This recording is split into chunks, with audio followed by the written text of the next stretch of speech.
খেয়ে উঠেছে, এখনই কেন শোবে? একটু পরে শোবে। থাক তো, দাঁড়িয়ে তো আছে রে বাবা। কেমন আছো সবাই? আশা করছি সবাই ভালো আছো। আমি একটু বেরিয়েছিলাম একটু দরকারে, আসতে অনেকটাই লেট হয়ে গেল, 3টে বেজে গেছে। এসেই খেয়ে নিলাম।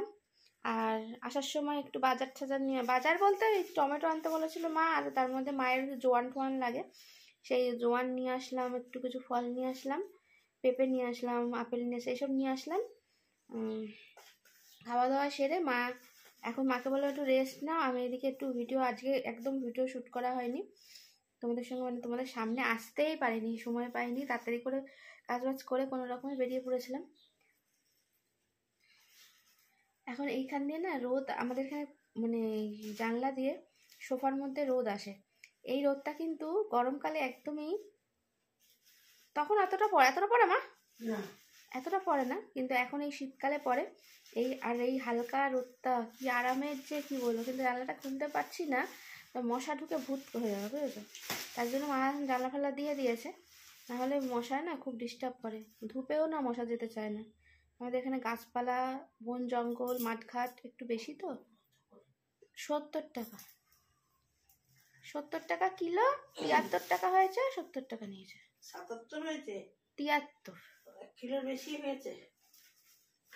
আরো বড় বড় ছিল, এইটাই একটু তাও মোটামুটি। এটা কত? ওইটা 50 টাকা বললাম না, ওটাও 580 গ্রাম, হিসাব করো।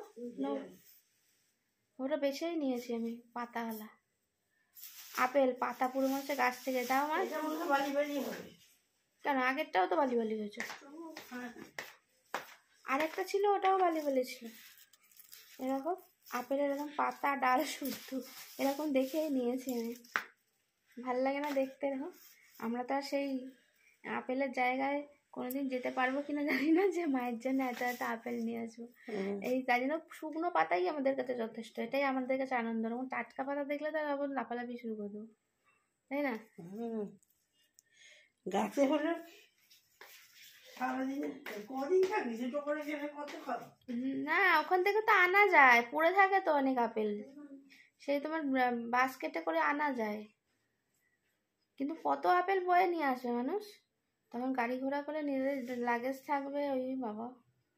আর তারপর জানি না বাবা কোনোদিন সামর্থ্য কুলাবে কি না, বেশি বড় স্বপ্ন মনের ভেতরেই থাক, চাপা থাক, প্রকাশ করার দরকার নেই। যদি ভগবান কোনোদিন দিন দেয় একটু, মানে আমি ঘুরতে খুব ভালোবাসি জানো তো, আর এই শীতকাল মানেই তো ঘোরাঘুরি, এই সময়টাই তো মানুষ ঘুরতে যায়। মাকে কত বলি, মা চলো সবাই মিলে একটু ঘুরে আসি, কিন্তু আমার মায়ের একদমই সংসার ধর্ম ছেড়ে, এই বাড়িঘর তো ছেড়ে একদমই যেতে ইচ্ছা করে না। অবশ্য মায়ের তার যুক্তি আছে, যে অনেক কষ্ট করে, অনেক রক্ত ক্ষরণ করে তারপরে এই যেটুকুনি দেখতে পাও তোমরা, অনেক কষ্টের, বাবা অনেক রাত দিন পরিশ্রম করে, রাতের ঘুম কামাই করে বলতে পারো, কারণ বাবা যেহেতু নাইট ডে ডিউটি করতো, রাতের ঘুম কামাই করে এসব করা, তাহলে রক্ত জল করাই পয়সা হলো। সেই পয়সার যদি একটা চুলো এদিক ওদিক হয়, আমার মা তো একদম, মানে যাই হোক, বুঝতেই পারছো এর মধ্যে একটা আলাদা ইমোশন আছে, এটা নিয়ে কিছু কথা বলারই নেই। আমরা এখনকার দিনের মানুষরা যেটা না বুঝবো, আগেকার দিনের মানুষরা অনেক কষ্ট করে আজ একটা জায়গায় যখন আসে, তখন তার মূল্যটা অনেক।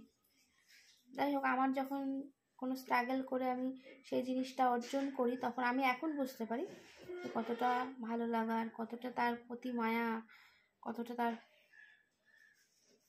জাস্ট একটা আলাদা ব্যাপার। এটা যারা যারা স্ট্রাগল করে একটা জায়গায় গেছো তারাই বুঝতে পারবে, তাই না? আমার এই কথাগুলো তো এই অবস্থা। এবার তোমাদেরকে ভিডিও এই আজকে যেটুকুনি তোমাদের সঙ্গে একটু কথাবার্তা বললাম, এই ভিডিওটাই পাবে। এরকমভাবে পাশে থেকো, ভালোবাসা দিতে থাকো। আমার জানো তো নিজের কি পরের কি আমি জানি না, তো আমার ইউটিউব জগতের মানুষদের বলছি না, আমার রিয়েল মানুষদের বলছি, দূরের কি কাছের কি, যাই হোক কোনো বিতর্কে যাচ্ছি না। অনেকে গায়ে টেনে নেবে, গায়ে মেখে নেবে, কিন্তু গায়ে মাখামাখি নয়, যেটা বাস্তব সেটা বলছি।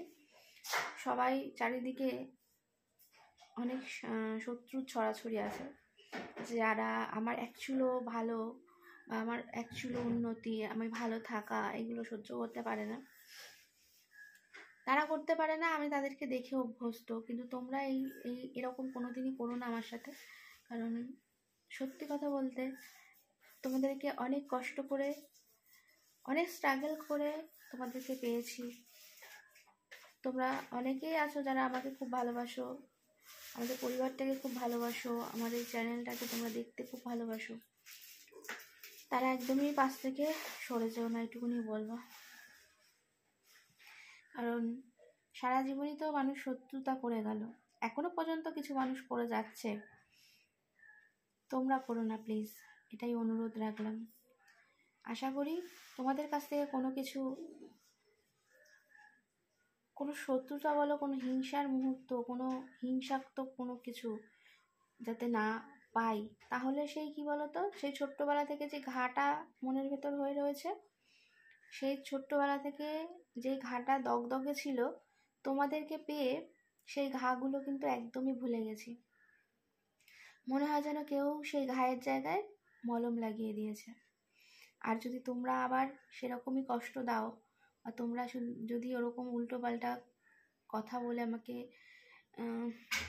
ভেঙে দেওয়ার চেষ্টা করো, তাহলে ভাববো হয়তো সেই ঘাটা আবার কেউ কোনো একটা ধারালো কিছু দিয়ে খুঁচিয়ে দিল, দগদগে করে দিল। আমি জানি আমার পরিবার সেটা করতে একদমই পারে না। কি বলো? সুন্দর সুন্দর ভিডিও তোমাদের জন্য আনবো, পাশে থেকো এভাবেই। যখন সময়টা ঠিকঠাক যায়, যখন মানে কাজবাজ ঠিকঠাক সব দিক সামলে তোমাদেরকে ভিডিও দিই। আর যখন দেখো এই এক দিন হয়ে যায় কি, আমার মানে রিয়েল যে লাইফে এতটাই ঝামেলা হতে থাকে, মানে এমন কাজগুলো পড়ে যায়, ঝামেলা বলতে এমন কাজগুলো পড়ে যায় যে আমি যদি বাড়ি থেকে বেরিয়ে যাই তখন আমার ভিডিও করাটা অনেক শক্ত হয়ে যায়।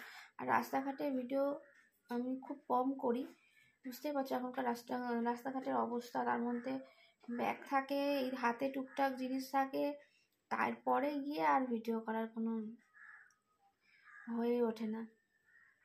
ঠিক আছে, চলো আর বকবক করবো না, লাইভে আসছি কিন্তু। টাটা, বাই বাই, ভালো থেকো সবাই।